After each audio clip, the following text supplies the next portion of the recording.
A night that really could change your life forever. And not in a Hollywood film, but in literally history. Spared that fate, medieval queens trembled under silken jewels on their wedding night. The spectres that always loomed behind splendors of castles and court celebrations, fears that knew him since childhood, could paralyze them.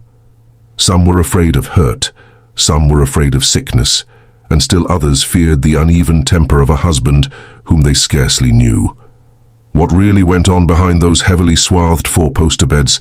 Tonight we reveal the terrifying truth of medieval weddings, secrets no history book would ever tell you. Before we begin though, make sure you hit that subscribe button and switch your notifications on so you never miss another historical mystery. And when you're through, let us know in the comments. What surprised you most about medieval queens' wedding nights? A queen did not have the option of marrying for love in the 15th century. Such decisions were political chess moves. It was about alliances, land, and power. Indeed, queens were frequently married as teenagers, sometimes as young as 12 or 13, to kings who were decades their senior. Such a regulatory inefficiency would produce issues of tension, fear, and too frequently the chilling sensation of helplessness. The royal wedding nights was shrouded in mystery. Sentries would stand watch over chambers. Confidants or matrons would help, often verifying the bride's virginity, basically a political, rather than personal, matter. The fear of the unknown, along with the push to make it happen in bed right away, lead to great psychological strain. Medieval medicine was rudimentary. Beginners are nervous to experience the worst pain in their life on their debut night. Myths and stories of the great evils that befell those who consummated were many and circulated across the land. Others worried that London would bleed or get an infection or become sicker and have other complications from getting married so young. The strain, both physically and emotionally, was astronomical. Catherine of Valois, married to Henry V of England, is said to have dreaded the consummation after hearing tales of how much royal unions hurt.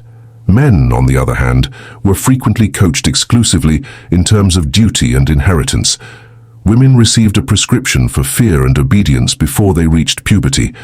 Matrons and ladies-in-waiting, advisors who could also be a hive of termites. They protected the queen as the double-edged sword of guiding her through the night, but also keeping things politically correct. They would occasionally advise the bride on how to conduct herself and undress and make the night pass without scandal. In more extreme cases, the matron would even oversee the wedding night to ensure that it had been consummated. This invasive pressure put utilizing young queens made their own anxieties. Certain queens disguised their fears, and others openly panicked, even fainting prior to or during the wedding night. As if pain were not bad enough, disease was a more serious worry. The nobility led the way with sexually transmitted infections, and the queens feared that an infected husband might do lifelong damage to health or their ability to produce future offspring.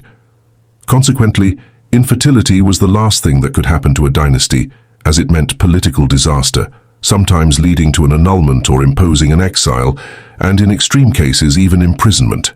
These were fears under which queens as influential as Isabella of France and Margaret of Anjou labored. Grim the tales which whispered of cruel and rapacious kings, turning wedding nights into a perilous gauntlet for unwary virgins. Some queens, historical records show, refused to be sexually penetrated. When she married Louis VII of France, Eleanor of Aquitaine is said to have withheld intercourse until puberty. For Margaret Tudor, neglect and emotional abuse were the least of her problems. Royal brides in medieval Europe lived with varying degrees of trauma, fear, and anxiety. In fact, it was so common as to be almost normal. They told women to keep quiet, be submissive, and that the sufferings should all be taken. Letters and chronicles often reveal the sleepless nights, tears and prayers before a wedding in the majority of these instances, until nurses or matrons of the bedchamber brewed their calming teas, herbs and charms to lessen fear.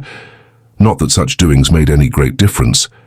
Alternatively, those tales of grand, saffron-rich, perfumed, curtained and elaborate bridal chambers full with tapestries, silver wine goblets stenciled in ornate silhouettes against the moonlight behind dusty glass, pallid necks, slitting throat-taut pillars, brief gasps, were more disconcerting than reassuring. Through the isolation and pressure, anxiety flourished. Queens, in some cases, would spend hours locked inside the room with the king, while attendants waited nervously outside to deliver their report. The reality of a pressure of dynastic duty, anticipation, naked fear, and the knowledge that all would be blamed on me. Some of the painful events were so horrific that they did find their way into a scattered number of royal letters or memoirs. Others hide behind the gilding and glitz to emerge in occasional faint memories. These experiences left long-lasting scars. In the eyes of many, her only purpose was to give birth straight away to either a future king or queen, thereby sealing alliances and their posterity. Fears and traumas were taken up in history, but for the contemporaries, they often became invisible. Own queens, though, would suffer from terrifying nightmares about their wedding nights for years to come, such as Anne of Brittany. It is as though they felt their fear was not individual, it was enough to have political. Those nights of anxiety carried implications for nations, successions, and the balance of power. Unpacking these experiences offers insight into the extraordinary pressures placed upon women in medieval courts. The dilemma of the medieval queen was duty versus personal fear. For all the rich and romantic myths with which history has glorified them, which are part of their very essence, the hidden truth was a lot darker. Their wedding night was anything but a fairy tale. It became the ultimate test of courage, endurance, and survival. These stories remind us that, behind all that power and beauty, even queens lived in fear, uncertainty, and sometimes trauma. At their best, they are the link to history made human. Real feelings, fears, and challenges. But before we dive into this chapter of one of the darkest and maybe one of the most horrifyingly shocking in human history, make sure to tap that like button and don't forget to subscribe. Never miss out on any royal secrets ever again. Comment below after finishing the show and let me know what about the lives of medieval queens surprised you the most. For centuries in Europe, when a queen first met her king behind closed doors, it didn't matter if they fell in love. These marriages are arranged months, if not years in advance, sometimes even before the bride and groom meet one another. The wedding was the contract for noblewomen. It was the diplomatic weapon for queens. For a real marriage was an alliance that could not be broken. There would be no chance to fall when overnight treaties are reduced to ruin. No wonder why the kings, lords, and ambassadors have given such weight to this one night. Consummation was, in fact, supervised and verified, or mayhap most likely observed. All her subjects waited in their lily-white night linens for word she came as a virgin. It was one of the most medieval among the traditions, the bedding ceremony. The new couple were led through the castle amid laughing highborns, and some servants sang. The king and queen no longer stood in the doorway, though their attendants gently pushed each one inside a room that was usually a tapestry-encased bridal chamber with perfumed candles, woolen rugs lining flagstone floors, and silken hangings paired over four-poster beds. But privacy was not immediate. Occasionally, attendants would assist in getting the couple undressed, releasing corsets, taking off crowns, and unhooking the scores of layers that Stevie had hinted about with My Girls. There were jokes, sexual comments, and lot of teasing in general. With the goal of emboldening the couple, it provided humiliating passages for young queen. In France and Scotland, courts went further to the extreme of having a voyeur in the room with these two, even if they were chattel couples, just to make sure that these two people definitely waited until after they got married to have sex. Then the curtains would be drawn, and with any luck, the court would finally leave, quite probably believing Act 2 was about to start in a minute. The queen, in some realms, was to be praved the following day. A cloth, sometimes known as a mercheta, was laid under the couple during intercourse. The presence of blood on the cloth was considered to be evidence of virginity. What this practice meant had devastating repercussions. Medieval folk did not know that all women do not bleed when they have first intercourse. Insufficient blood could provide front-page scandal, divorce, or charges of extramarital relationships. Case study. Similar whispers surrounded the proof cloth and Margaret of France. Despite being cleared of all wrongdoing, her reputation is still in disarray after years, endlessly known as the stripper who cried rape. With the speed that word of gossip traveled around court, It was almost as soon as a queen's honor came into question that it could never fully be restored. Some other kings had not been kind to their wedding nights. Catherine of Aragon was brought to England as a young bride married for the first time to Prince Arthur, and so nervous that she threw up after her wedding night. Chroniclers record some queens were compelled to submit with the use of physical force in a few courts. It was the first time some young women of that age had ever done anything sexually, and it involved pain dark enough to smell when stinging clear over from your asshole until they pulled the cock out, relishing in fear. But producing heirs was also a political necessity that left them with no choice. Not even figurative, for the simple reason that a witness was not always there to account for. Sometimes it was emblematic. Often key nobles or ambassadors would remain within earshot to report back on whether the marriage had been consummated. Ambassadors would write letters that included phrases like "the king has done what he should do," as though the former was a diplomatic success rather than a moment in privacy. The idea that some people would speak of your body in official documents caused devastating humiliation, and for a young queen was felt all the more. If this story has you thinking twice about the royal marriage fairy tale, then give this video a thumbs up and share it with your friend who still believe that medieval queens say happily ever after. Indeed, some of the queens were wise to ask a trusted lady-in-waiting in anticipation. Natural sedatives, valerian, lavender, or chamomile infusions to help lower tension. Painkiller, for body aches mixed with poppy or willow bark. Blessings, charms, amulets, tiny pieces of hokum hidden beneath pillows with the obligatory promise to guarantee a bride will stay unharmed. These cures needed to remain a secret. They could be considered witchcraft, and in the Middle Ages that might have been a death sentence if you were discovered. The queen was further exacerbated the next day. Instead of her tribulations coming to an end, she was just about to face them for the first time. The court said it wanted evidence of pregnancy within weeks. The inability to conceive quickly resulted in whispers of infertility. It was a pressure both personal and political. A queen who did not bear a child was judged to be useless. Annulments were an option, as was the case with several of Henry VII's wives. However, in some extreme cases, queens were either exiled or sent to convents. Anticipatory terror of the wedding night was surely bound up with an even greater dread, the fear of childbirth, always a terrible prospect in such a precarious infant age. There were, however, a few queens who bucked the trend entirely. A Scottish queen in 1476 ended up escaping through a castle window rather than going to her husband. She was apprehended, but the episode turned into a scandal which would linger over her for years. In the German states was even less frequently chronicled. A duchess who, seeking to escape her husband, locked herself in a chapel and spent an entire evening praying, with none but God allowed inside, until the next morning. These women were mocked, but they demonstrated exactly how scary your wedding night could possibly be. Only in her letters and memoirs do we see what queens really thought. A 15th century bride wrote to her mother, "I did my duty, though I feared it more than death. The walls heard my prayers, the God was silent." Another revealed that she considered simply skipping town, but decided to remain because "my kingdom was in my bed, and my people were in my womb." And it is through these words that the romanticized mystique of royal life are stripped away, and a glimpse into the real humanity beneath. It took centuries for these practices to become normalized.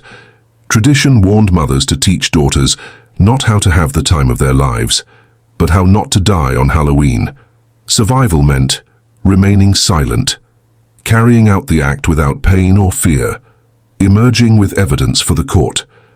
While Europe went through the Renaissance, rediscovering its cultural love of beauty and art, its practices of the bridal chamber remained as cold and calculated as ever. The same could be said too, for the first nights many a queen spent as a royal wife, years after divorcing or burying their king, and their disappointments of perfect love and truest beauty unattained, but also of pre-dawn beatings at the baseboard's edge. They stood in court flanked by beautiful girls, dressed to please brains that had been stunned quiet. Yet their personal terrors were never captured in the annals of history, because chroniclers wrote about alliances, dowries and heirs, not trauma. Only through the few surviving letters court gossip and scattered memoirs can we form an idea of the sour truth. It wasn't a fairy tale first night. It was a marathon, piece of state theatre, and all too often a deeply personal tragedy. To this interview, before we commence, I must warn you there is one thing, but what is not allowed to be said in another environment, and given the details that you can never hear. In the end, you will solve the chilling secret that queens buried with them in medieval times. So stick around until the very end and click subscribe ASAP, or you might miss the bombshell in store at the end. The winter air was still, the pale glow of daylight filtering into the cold stone chamber. Queen Isabella was alone when she woke, her hands shaking fiercely as they clung to the edge of the mattress, snow outside a thin, arrow-slit window catching just enough moonlight. Footsteps beats away in the hallway above you, measured, heavy, deliberate. She knew he was coming. In her fear, Isabella had not been alone. Medieval queens all over Europe must have entered their marriage chambers not in happiness, but fear. This was no private wedding night. Some even were set ateable events, observed, adjudged, and even recorded with the court as consummation. Doors to the bedchambers were opened, advisors waited by with drawn curtains, and words such as unmanly and unnatural would spread like wildfire across the whole colony. Non-conception could spell prison, or even a death sentence for queen. A queen in the 14th century, Blanche of Lancaster was only just 15 years old when she was married off to King Charles VI. Historical reply: Charles, the Mad King. All of the courtiers were so afraid to answer his chaotic temper. Blanche found her new husband pacing the chamber, arguing with spirits that flitted from shadow to shadow on their wedding night. For hours he would not look at her, nor touch her. The next day, whispers made their way through the palace that the marriage might not have been properly realized. One night, Blanche was scorned by Roy Caston, and the rest of her life became a performance of devotion, living in terror that her husband would suddenly lash out again, even if the night of nuptial was something to be feared by many queens. Certain courts would even administer embarrassingly pack of nasty virginity tests to assure the bride was good enough for the king. Those tests would frequently examine the condition of a queen in public nudity, with midwives and noble women looking at her body. Failure or even hesitation may send word out that you are incapable of guiding the realm, and that is enough to lead a woman to lose her crown. Among the sufferers was Joanna of Castile, for whom posterity would reserve the title Juana la Loca, or Joanna the Mad. Let it be recorded that as faithful as she was to her husband, Philip the Handsome, there would be no level of loyalty great enough to bridge the difference between her personal interests and their political endeavors. Rumors of conspiracy and chastity circled her at court, rending lies that were used as tools to manipulate her. Interconnected marriages seem made out of a movie, unlike in medieval Europe where royal marriages had nothing to do with love, but solely with alliances. Queens were treated as currency. Bodies were treaties in themselves. A marriage had not been consummated, but it should have been, as it was a political act. At times this was recorded in a meeting of the chroniclers, not for romanticism, but to confirm that no one could doubt future generations of their legitimacy. In 1420, Henry V of England wed Catherine of Valois, the daughter of the King of France, in an extravagant political spectacle designed to bring two warring nations together. However, this was not the choice of the fledgling queen, who faced pressure to produce an heir from her very first step on English soil.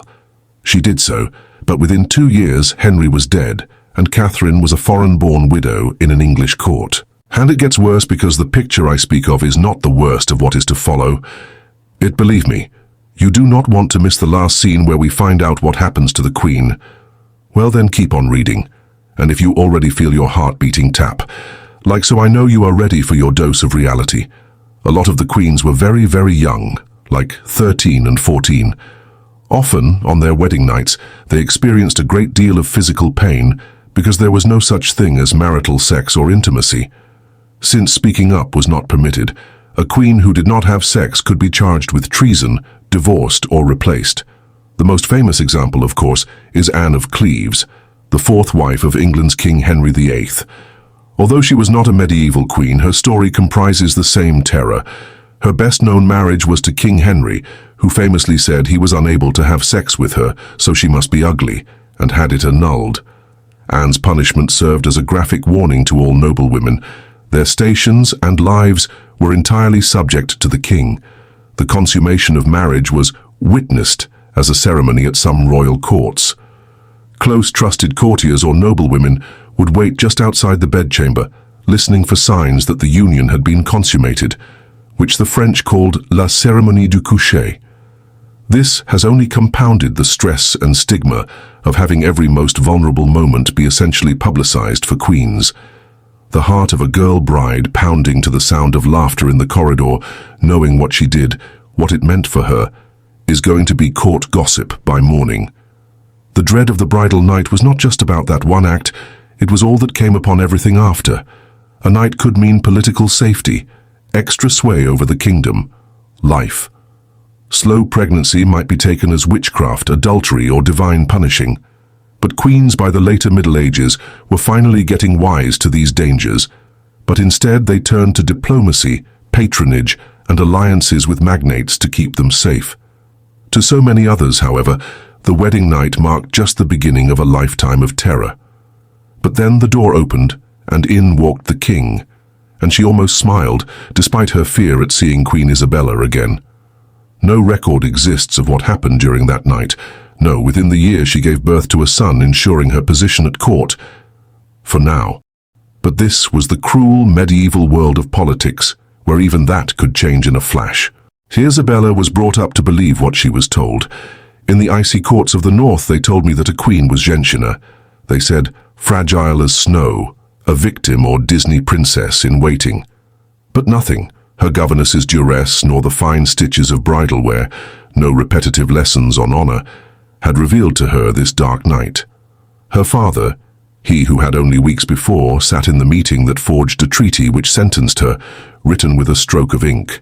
Now they were tying her to a king who was older, grizzled, and the subject of whispered gossip that he had dispatched 2 former wives before their time.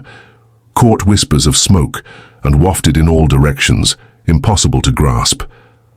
Night air was thick as the chamber enveloped her more and more. The king's chambers had nothing in common with her own, dim and cold, stripped of silks and velvets, all its elegance burnt away. He watched her from the far end, half concealed in darkness, as his inscrutable eyes took her in, the metallic glint she had seen earlier, and a weapon he held in his free hand, a dagger with the sigil of his house carved onto the hilts. "Run!" her mind screamed at Isabella. But persistent was the firm ground beneath her, urging small steps, until she stood near enough to have a look at her own face in the shining blade. Finally, the king spoke, his deep voice reverberating with a command that echoed over time. "I can see fear in your eyes." "Good. Fear makes people honest." She didn't reply. She had been trained from her childhood that silence was safe than any word to be turned against him. He placed the knife on the table and took a step forward. It landed with a gentle thud, like the final settling of a lid on an empty cover, an end, or maybe even a show of life just starting. Just so, the king circled her as a wolf might his prey. "Do you see mine last ran? Why do you know his last wife not lived with me then died?" he asked. Isabella swallowed hard. "An illness, your majesty. The corner of his mouth turned up slowly. "They say many things. Few are true." The walls seemed to move closer. I felt my heartbeat in my ears, every tissue in me yelling at curses of helplessness. "They did not pick you to be loved," he added, coming to stand a mere breath behind her. "You were chosen for loyalty. I have spies. Your family is ambitious. Too ambitious." A rehearsed line, Isabella feared, but she had to say it anyway.